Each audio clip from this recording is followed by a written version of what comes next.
Good morning students. My name is Meenu Naruka from Rajasthan TT college.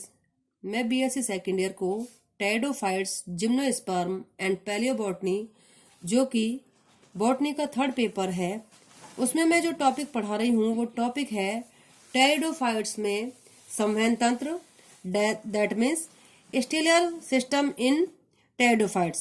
स्टीलियर theory जो है वो important है, ठीक है। तो आज हम स्टीलियर थ्योरी के बारे में पढ़ेंगे। सबसे पहले तो हमें यह पता होना चाहिए कि संवहन तंत्र क्या है। हम अधिकतर देखते हैं कि जब हम किसी भी तने की टीएस काटते हैं, तने का टीएस लेते हैं, तो उसमें हम क्या देखेंगे, तने का या जड़ का हम देखते हैं। तो अधिकतर ये देखता है, हम जड़ की बात नहीं करेंगे, तने की बात करते हैं, क्योंकि जड़ में जो बाहरी भाग होता है उसको एपिडर्मिस नहीं कहेंगे, एपिब्लीमा कहते हैं। तो यहाँ पर अगर तने की बात करें तो उसमें हम सबसे पहले क्या देखते हैं, एपिडर्मिस, फिर उसके बाद हाइपोडर्मिस अगर है तो, उसके बाद वाला भाग कॉर्टेक्स, कॉर्टेक्स के बाद वाला भाग एंडोडर्मिस। ये बाहर से अंदर की तरफ हम बात कर रहे हैं, एंडोडर्मिस।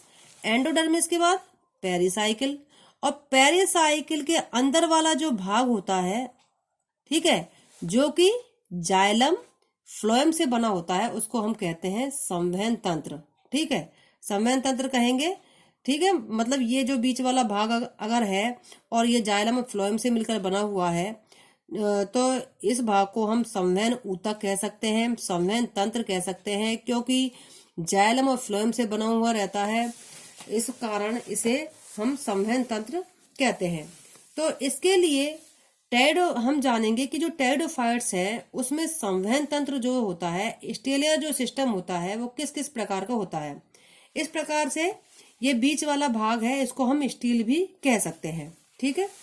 तो सबसे पहले इसके बारे में बताया किसने था, वॉन टीगम तथा डोलियट ने 1886 में बताया कि स्टील स्तंभ या मूल का, जैसे कि मैंने अभी आपसे बात की कि स्तंभ या मूल की अगर हम बात करें तो इसकी स्ट्रक्चर किस प्रकार से होती है, अगर हम उसका टीएस लेते हैं, तो इसी कारण से स्टील क्या होता है, स्तंभ या मूल का वह केंद्रीय भाग, मतलब सेंट्रल पार्ट जो होता है, जो संवहनी ऊतक, दैट मीन्स वेस्कुलर टिश्यूज, जिसमें कि जाइलम और फ्लोएम से बना होता है, उसे हम स्टील कहते हैं, ठीक है। उसे हम स्टील कहेंगे या संवहन तंत्र कहेंगे, एक ही बात है।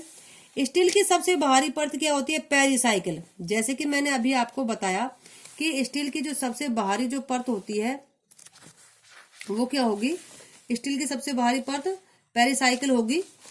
जैसे ये यहाँ पर जाइलम और फ्लोएम है, तो इसकी सबसे बाहरी परत पेरिसाइकिल है, ठीक है। पेरिसाइकिल के बाहर एंडोडर्मिस है, तो ये हम ये कह सकते हैं कि जो संवहन तंत्र है ये सबसे बाहर की ओर पेरिसाइकिल से चारों ओर से घिरा रहता है, ठीक है। परिरंभ चारों ओर से अंतस्त्वचा से घिरा रहता है, मतलब कि एंडोडर्मिस से घिरा रहता है। जो पेरिसाइकिल जो होता है वो किसका बना होता है, पेरेन्काइमेटस सेल का बना होता है, दैट मीन्स जो मृदुता की कोशिकाएं होती है उनका बना होता है। और ऐसा भी हो सकता है कि जो पेरिसाइकिल जो होता है वो एक स्तरीय कोशिकाओं का बना हो सकता है, मतलब कि एक पंक्ति कोशिकाओं का भी बना हो सकता है, या एक से अधिक पंक्तियों का भी बना हो सकता है, ठीक है। तो पेरिसाइकिल का निर्माण करने वाली जो कोशिकाएं होती हैं वो एक स्तरीय भी हो सकती है, मतलब एक पंक्ति भी हो सकती है और एक से अधिक पंक्तियां भी हो सकती हैं। परिरंभ जाइलम और फ्लोएम को घेरे रखता है, जैसे कि मैंने आपको बताया, परिरंभ का मतलब पेरिसाइकिल, जाइलम और फ्लोएम को चारों तरफ से घेरे रखेगा, ठीक है। इसके अलावा एक चीज और है कि जाइलम तथा फ्लोएम युक्त स्टील में या तो मृदुता की कोशिकाओं का, दैट मीन्स पेरेन्काइमेटस सेल, या फिर दृढ़ता की कोशिकाओं का, दैट मीन्स स्क्लेरेन्काइमेटस सेल से बनी हुई मज्जा उपस्थित रहती है, पित्त उपस्थित हो सकती है या अनुपस्थित हो सकती है। कहने का मीन्स ये है कि जो स्टील सिस्टम जो होता है, दैट मीन्स जो संवहन तंत्र जो होता है, उसमें पित्त उपस्थित भी हो सकती है और पित्त अनुपस्थित भी हो सकती है। लेकिन आप इतना तो समझ गए होंगे कि चाहे वो मूल हो, दैट मीन्स रूट हो, चाहे वो तना हो, उसका जो मिड वाला पार्ट होता है उसे हम संवहन तंत्र कहेंगे, या फिर हम स्टील कहेंगे।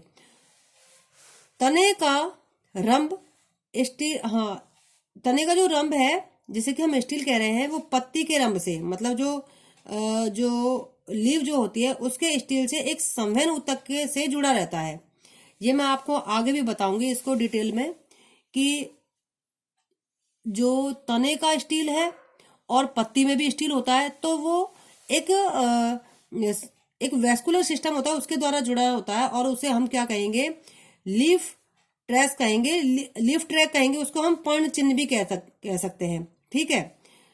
इसके अलावा कुछ प्लांट जो होते हैं, प्राइमेटिव प्लांट जो होते हैं, उसमें पर्ण चिन्ह होते हैं, वो अनुपस्थित होते हैं, जबकि जो विकसित प्लांट होते हैं उनमें पर्ण ट्रेस उपस्थित होता है। ठीक है।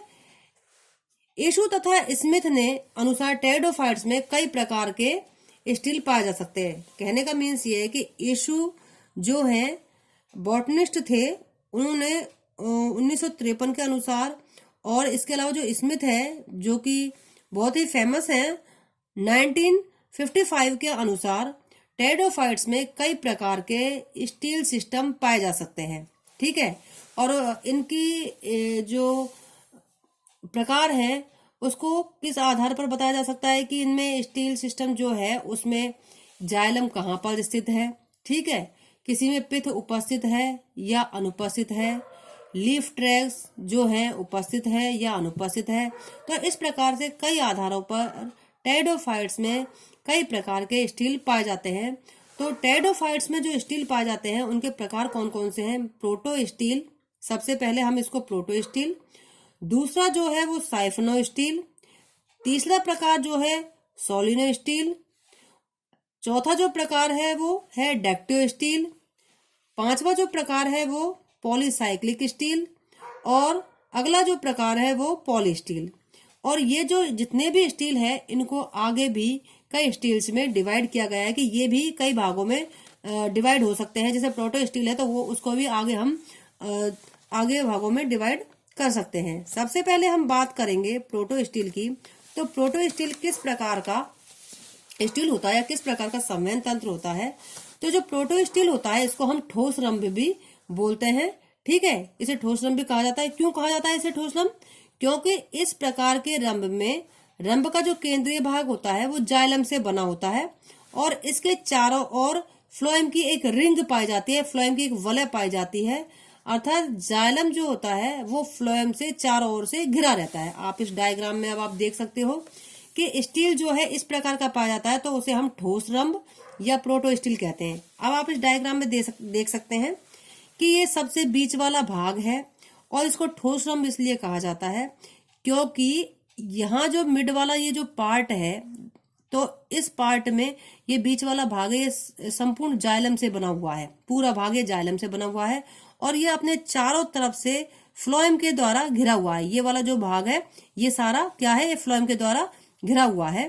तो इस प्रकार इस स्ट्रक्चर में हम देख सकते हैं कि जाइलम चारों तरफ से फ्लोएम के द्वारा घिरा हुआ है। ठीक है। आज के लिए बस इतना ही, आगे हम कल पढ़ेंगे। Thank you.